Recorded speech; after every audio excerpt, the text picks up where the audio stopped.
నేను మీ పావని గౌడు. కేసీఆర్ ఇచ్చే బిచ్చం 10,000 కాదు, కాంగ్రెస్ ప్రభుత్వం అధికారంలోకి వస్తే 15,000 ఇస్తాము. రైతు బంధు కాదు, రైతు భరోసా ఇస్తాము. 2 పంటలకు కాదు 3 పంటలకు ఇస్తామని చెప్పిండు.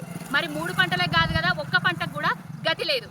ఫిబ్రవరి నెలాఖరులోగానే రైతు భరోసా పైసలు వేస్తామని చెప్పిండు. ఫిబ్రవరి వేయింది, మార్చి వేయింది, ఏప్రిల్ వేయింది, మే వేయింది, జూన్ వేయింది, జూలై వేయింది, ఆగస్టు వేయింది, సెప్టెంబర్ వచ్చింది.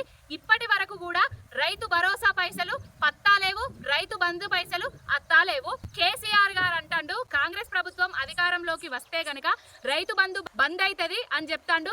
మేమేమన్నా దిమాక్ లేనోళ్ళమా, దేడి దిమాక్ గాలమా రైతు బంధు పైసలు బంద్ చేయడానికి అని అంటున్నాడు.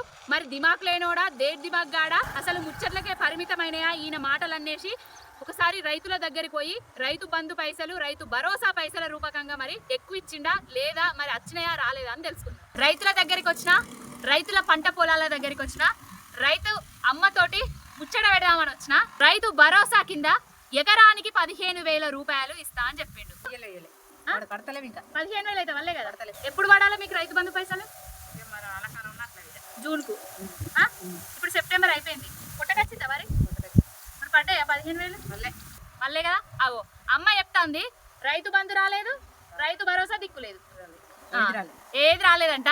ఇంటికి మహిళలకు 25,000 ఇస్తున్నాడు. అవి లేవు. పెళ్లిళ్ళు అయితే ఏమి ఇస్తా అన్నాడు? పెళ్లిళ్ళు అయితే తులం బంగారం. తులం బంగారం కోసం వేసిరు కదా మీరు అందరు ఓట్లు.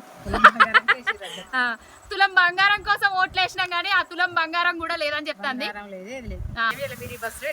ఫ్రీ బస్సుల వల్ల మనకి ఏమైనా ఉపయోగం అవుతుందా? అది నౌకరగాళ్ళకి అప్పుడు మంచిగా ఉండేదా?